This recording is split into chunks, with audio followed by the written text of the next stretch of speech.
Good morning, class. How are you today? Before we start our lesson, let us all stand and Kurt will lead our opening prayer.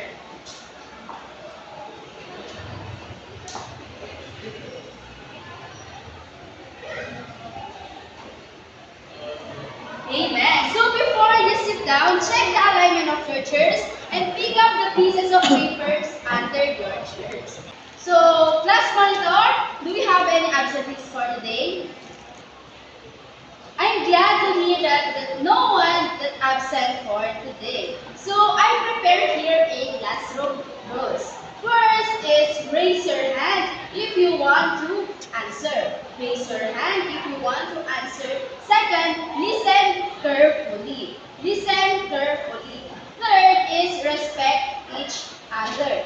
Third is respect each other. So today, class, before we proceed to our energizer, what is our topic, class? Meeting. Very good. It's all about go, grow, and glow. So now, I prepared a energizer. So we need to focus and observe and also listen. So later on, I will ask some questions and you may answer it. So again, for our instruction is listen, observe, and watch carefully that video.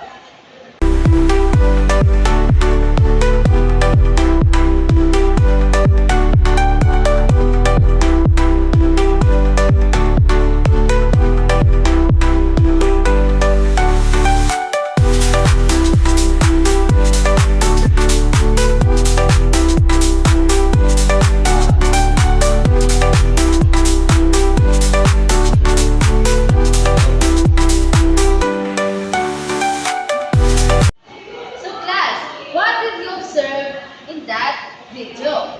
So what is the action that they did? Kurt?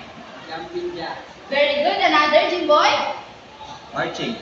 Very good. So our title for today is all about identifying physical changes during exercise. So you listen to our discussion and observe again for our later on we will have a quiz or written exam. Okay, class. So what can you see on the board? House. You can see a house. Very good. So today we will talk about the different exercises that you can do on your own. So how about you, class? Are you doing exercise in your own? Yes, teacher. Very good. So the first exercise that you can do on our own is this. What can you see on the picture? You can see a man. The man is lifting weights. So what do you think is the reason why the man is lifting weights? To become stronger, Very teacher. good, to become stronger.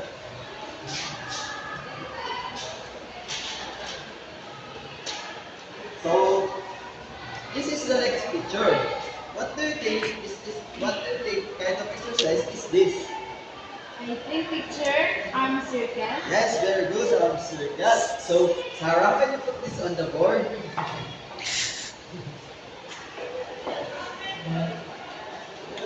Very good. So now let's proceed to the next picture or the next kind of exercise. So what can you see on the picture?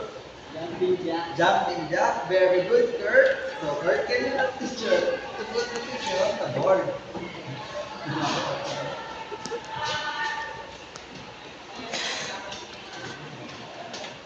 Thank you, Kurt.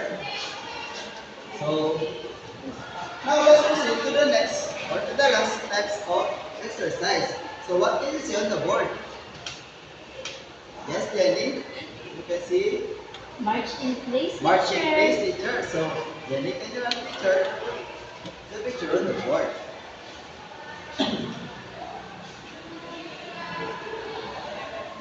Now class, are we clear to the different types of exercise that we can do on our own?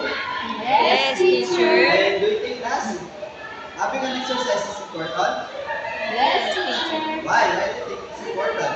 Because it helps us to become stronger and healthy. Very good.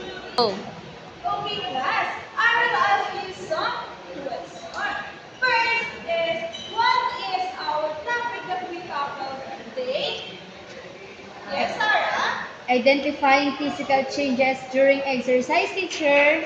Very good. So, what is the core that I mentioned earlier? Yes, Jenny? For our first picture, teacher, to become stronger, And the second picture is using arm circle, teacher. the third picture. Jumping jacks, teacher. And the fourth picture. March in place, teacher. Very good. When we exercise our body is changes.